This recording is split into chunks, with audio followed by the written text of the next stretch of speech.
ये जो यहाँ खड़े हैं जो बता रहे हैं बेरोजगारी है, ये कांग्रेस की सरकार में, समाजवादी पार्टी की सरकार में, बसपा की सरकार में, ये सब जनपद के कलेक्टर थे। ये आज ये सब रिटायर कर दिए गए। मुलायम सिंह ने पूरे प्रदेश का पैसा, सारे विधायकों का पैसा सैफई में लगा दिया। क्या मुलायम सिंह 2002 में गन्नौर विधानसभा से थे तो उन्होंने क्या किया? वहाँ पे एक भी कन्या डिग्री कॉलेज गवर्नमेंट का, एक आईटी कॉलेज, एक बीटेक कॉलेज, एक पॉलिटेक्निक कॉलेज, एक कृषि विश्वविद्यालय, कुछ है क्या वहाँ पर? क्या वे सांसद रहे हैं? धर्मेंद्र सांसद रहे? पूरे भारत बोर्ड दिखेगा। पूरे भारत के अंदर सड़कों का जो जाल है वो भारतीय जनता पार्टी ने बनाया, ये सबको पता चल गया है। पूर्वी उत्तर प्रदेश के अंदर ऐसे ऐसे जिले हैं, ऐसे ऐसे गांव हैं जहां बिजली भाजपा सरकार में पहुंची। क्या आपको 3 ही जिले दिखते हैं? क्या आपको 3 ही जिले हैं उत्तर प्रदेश में? 75 जिले हैं। आपको पूरा काम करना है। योगी जी पूरे जिलों में काम कर रहे हैं, इसमें कोई दो राय नहीं है, सभी जानते हैं। सड़कों की स्टेट नहीं है, सिलेक्टेड डिस्ट्रिक्ट पे नहीं है कि ये नहीं, ये होना भी नहीं चाहिए। ये किसी भी सरकार में नहीं होना चाहिए। ये किसी में मतलब ये कैसे भेद हो सकता है यार कि जो जिले में हम पैदा हुए उसको तो हम पेरिस बना दें। सैफई को पेरिस बनाने का प्लान है ना, तो खाली सैफई पेरिस बनेगा, बाकी उत्तर प्रदेश के बन गया पेरिस।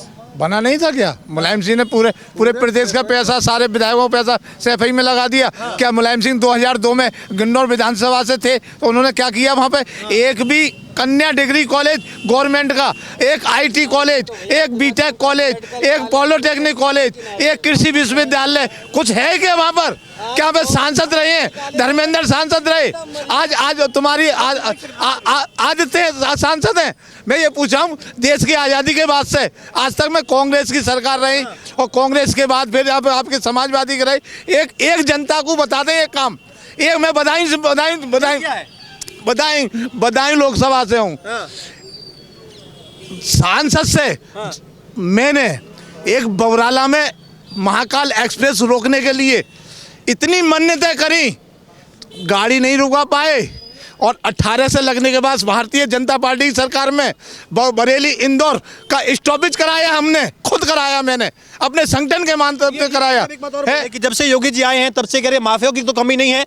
ये जो सिलेक्टिव माफिया थे कुछ जिनके नाम मुख्तार आ गए, नाम में जो है थोड़ा वो झलकता है, कह रहे वहां तो सफाया हुआ है, कह रहे माफिया तो और भी है। सारी गुंडागर्दी खत्म हो गई योगी जी के राज्य में। माफिया तो और बड़े बड़े हैं। बीजेपी बहुत सुंदर बात कही है। माफियागिरी सपा से ज्यादा बेहतर कौन जानता है कि टोटल माफिया पे चली है उनकी सरकार। पूरी गुंडई, अरे इटावा की जो बात करते हैं, कन्नौज की बात करते हैं, कन्नौज में तो खैर नहीं कहेंगे, लेकिन इटावा के लिए जरूर कहेंगे।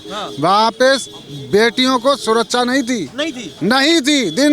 दिन में उठाते थे इनके परिवार के लोग। अब परिवार ही लोग तो हैं इनके सत्ता में। इनके यहाँ सांसद भाई, मुलायम सिंह ने बेटा होगा, मौसी होंगी, चाचा होंगे, फूफा होंगे, यही तो हैं। किस यादव को और तुमने मुख्यमंत्री बना दिया भाई? किसको तुमने अभी ब्राह्मणों का अभी इन्होंने ब्राह्मणों के लिए कहा है, अभी बहुत अच्छे से कहा है इन्होंने ब्राह्मणों के लिए। और जो भाई साहब कन्नौज से ही हैं, इनसे ये पूछो कि अभी 2004 के चुनाव में जिलाध्यक्ष नीरज मिश्रा जी रहे हैं, जिन्होंने सिर्फ इतना मुद्दा उठाया था कि जो बूथ कैप्चरिंग हो रही थी उसके लिए खड़े हुए आवाज लड़ाई, 24 घंटे के अंदर नाले में पड़े मिले। ये समाजवादी पार्टी सरकार रही है। गुंडई बताएंगे ये हमको, भाजपा में कम से कम गुंडाई नहीं है। वहाँ कार्यकर्ता की नहीं सुनी जाती। अरे सपा सरकार में पुलिस वाले थप्पड़ मारते थे, जूते साफ करवाते थे पुलिस वालों से, गाड़ियाँ साफ करवाते थे पुलिस वालों से। आज पुलिस अपना काम कर रही है तो सब कुछ कर रही है। 24 घंटे भैंस ढूंढ के लेके आइए, 24 घंटे में भैंस ढूंढ के लाइए। आजम खां की के नहीं लाइए, ये तो साफ सपाकी में आया है, सपाकी गवर्नमेंट में ही हुआ है ये, कि नहीं हुआ है? तो अब ये क्या पूछ रहे हो फिर? ये तो आपको सबको पता है, आपको पता है। क्यों नहीं मानते? ये भाई साहब हैं, भाई साहब भी। अच्छा, आपको लगता है कि माफिया खत्म हुए हैं? लेकिन काम बेरोजगारी बहुत है भैया। अरे आपको ये मालूम मायावती ने यानी भर्ती घोटाले में मुकदमा नहीं लिखवाए थे, ये समाजवादी में हुई, 5-5 लाख में भर्ती हुई। आज उत्तर प्रदेश के अंदर कोई भी भर्ती में एक ये बता देगा 1 रुपया भी गया हो, 1 रुपया भी गया हो किसी का। मैं आपको बता रहा हूँ, ये जो यहाँ खड़े हैं जो बता रहे हैं बेरोजगारी है, ये कांग्रेस की सरकार में, समाजवादी पार्टी की सरकार में, बसपा की सरकार में, ये सब जनपद के कलेक्टर थे। ये आज ये सब रिटायर कर दिए गए। मतलब भारतीय जनता पार्टी जो साधु संतों को सम्मान करती है, जो गरीबों को सम्मान करती है, जो शिक्षित बेरोजगारों को सम्मान करती है, जो इस पृथ्वी पर रहने वाले सभी प्राणियों का सम्मान करती है, उसका नाम है भारतीय जनता पार्टी। यहाँ तक ही नहीं, आपके भी पिताजी होंगे, यहाँ जितने लोग खड़े सबके पिताजी होंगे, कोई 60 साल का होगा, कोई 70 साल का होगा, कोई 80 साल का होगा, कोई 90 साल का। उनका जो आप लोग उनका इलाज नहीं करा पाते, माननीय नरेंद्र मोदी भारत के पहले ऐसे प्रधानमंत्री हैं, उनके इलाज के लिए, हमारे आपके पिताजी के इलाज के लिए 5 लाख रुपए की व्यवस्था की है। मैं अभी ये आपके लिए अभी सुनो, मैं एक सवाल है मेरा सवाल ये है, मोटा मोटी सवाल ये है, चुनाव हालांकि अभी दूर है लेकिन नया साल आ गया है, 27 में चुनाव है। हम जब थोड़ा आंकड़ों में जाते हैं तो हम देखते हैं कि उत्तर प्रदेश में, भारत में जातियां हैं और जाति के हिसाब से कई ऐसी सीटें होती हैं जहां पूरा का पूरा समीकरण डिपेंड करता है। मैं आपको स्पष्ट बता दूं, भारतीय जनता पार्टी के साथ विश्वकर्मा समाज, पाल समाज, प्रजापति समाज, राजभर समाज, पटेल समाज, यादव को छोड़ दीजिए, लेकिन यादव भी बहुत हैं। अभी आपने ये जो बात कही कि यादव कुछ, सवाल यही है, आपने कहा कि यादव को छोड़ दीजिए। ये सबको पता है, भाजपा को मालूम है कि यादव जो है पूरी तरीके से हमारे साथ में नहीं है, मुसलमान भी नहीं है, और इसी उत्तर प्रदेश में यादव और मुसलमान का एक बहुत बड़ा समीकरण है, और ब्राह्मण भी अगर नाराज है मैं आपको बता रहा हूँ, कोई नाराज नहीं है। मुसलमान की आप बात कर रहे हैं, भारतीय जनता पार्टी में मुसलमान मंत्री है, वोट मिलता है। जो पढ़े लिखे मुसलमान हैं, जो हिंदुस्तान में खाते हैं, हिंदुस्तान की जय जयकार करते हैं, वो भारतीय जनता पार्टी को वोट करते हैं।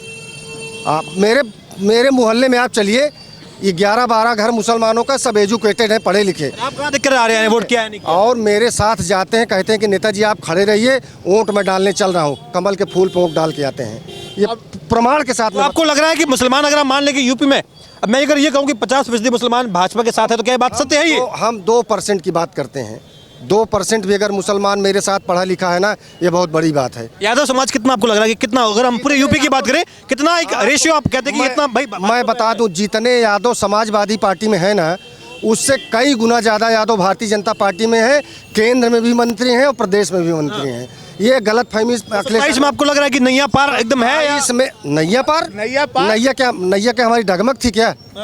भारतीय जनता पार्टी की नैया लोकसभा चुनाव में थोड़ा डगमग हुई है, थोड़ा लहरें सी आई है ऊपर नीचे वाली। आप सुन लीजिए, इनके जैसे जो चाटुकार लोग, बदमाश लोग, चाइना में जा करके ये चाइना से एक वीडियो बनवा करके ये ले आए थे, अमित शाह की भाषा में बोलवा रहे थे कि हम भारत का संविधान बदल देंगे, भारत का। तो थोड़ा सा यहाँ के जो हमारा देश का जो वोटर है, वो सोचा कि कहीं ऐसा तो नहीं सत्य हो, उसमें गड़बड़ा गए थे। लेकिन बाद में जब उन लोगों को पता चला, तो उन लोगों ने कहा कि हम लोगों ने इस देश के लिए बहुत बड़ी गद्दारी किया है। क्या 27 में योगी जी की नैया पार है? 27 में नैया पार क्यों नहीं होगी? अगर अच्छी तरह से सरकार चलेगी, और सरकार अच्छी तरह से चल रही है, इसमें कोई डाउट नहीं है, नैया पार तो होनी है। लेकिन उसमें थोड़ा संशोधन कर, सुनिए, उसमें थोड़ा, 1 मिनट रुकिए ना भाई, उसमें थोड़ा संशोधन करने की जरूरत है, तरीकों से चलाया जाए, नैया तो 100% पार होगी। अब देखिए, साफ बात ये है कि भाई ये माना जाता है उत्तर प्रदेश में कि यादव समाज का जो वोट बैंक है वो कहीं ना कहीं सपा की ओर थोड़ा अट्रैक्ट है, मुसलमान समाज जो है वो भी सपा की ओर अट्रैक्ट है, वो कहीं ना कहीं ऑप्शन देखता है कि अगर बीजेपी के कोई खिलाफ है, मुसलमान वहां देखता है कि हम वहां पर जाते हैं। यहाँ अब तो करेंगे, अब तो ब्राह्मण भी नाराज है, तो करेंगे तिगड़ी फंस जाएगी इस बार। तो ब्राह्मण नाराज नहीं है, कौन बोल रहा है? 1 मिनट रुक जाइए, थोड़ा बात कर। विपक्ष बोल रहा है, अखिलेश यादव बोल रहे हैं। अखिलेश यादव तो बोलेंगे ही, अखिलेश यादव को बोलना है, उनका काम है सिर्फ बोलना, लेकिन तथ्य पे बोले ना। ब्राह्मण कहीं नाराज नहीं है, एक थोड़ा सा संशोधन करने की जरूरत है। कह रहे कि मीटिंग क्या कर ली, है तोबा। मीटिंग क्यों नहीं करेंगे? मीटिंग करेंगे, अपने फायदे के लिए मीटिंग करेंगे, उसमें लोग उंगली लगा रहे हैं, मीटिंग तो करेंगे, उसमें संशोधन किया जा रहा है, हो जाएगा बढ़िया। एक मिनट, उसमें बढ़िया से काम किया जा रहा है, और बढ़िया से अगर कोई भी पार्टी अच्छा से काम करेगी, किसी भी जात को, किसी भी मुद्दे पर अगर बात करें, मीटिंग करें, तो अच्छी बात है, उसमें इसको टूल देने की जरूरत नहीं है। सरकार बहुत बढ़िया चल रही है और सरकार चलती रहेगी, कोई इसको हटा नहीं सकता। राहुल अखिलेश की जोड़ी अगर मान लीजिए दोबारा जो है, अब राहुल गांधी थोड़ा विदेश भी घूम के आ रहे हैं, कुछ और हाइड्रोजन बॉम्ब जैसा कुछ और बॉम्ब लेकर के आ गए, तो थोड़ा डाबाडोल हो सकता है या नहीं हो सकता? एकदम नहीं, ऐसा कैसे हो सकता है बताइए। आप खुद सोचिए, आप पत्रकार हैं, वरिष्ठ पत्रकार हैं, अब कौन कर सकता है इसको? डावाडोल कोई नहीं कर सकता है, नहीं कर सकता है। लेकिन जो भारतीय जनता पार्टी में है थोड़ी बहुत ऊंच नीच हो रही है, लेकिन उसको बदल दिया जाए तो बहुत बढ़िया चलेगी और सरकार चलती ही रहेगी, एकदम 100% चलती रहेगी। राहुल गांधी खुद अपनी अध्यक्षीय कुर्सी उनकी खतरे में है। हाँ, उनकी पार्टी में 2 खंड होने वाला है 2026 में। प्रियंका गांधी सक्रिय हो रही हैं और कार्यकर्ता राहुल गांधी से मुख मोड़ रहा है, तो वो खुद अपने कुर्सी में तबाह है। वो क्या सरकार बनाएंगे, क्या सरकार चलाएंगे? वो तो पहले अपना देखें, वो योगी जी की चिंता न करें वो।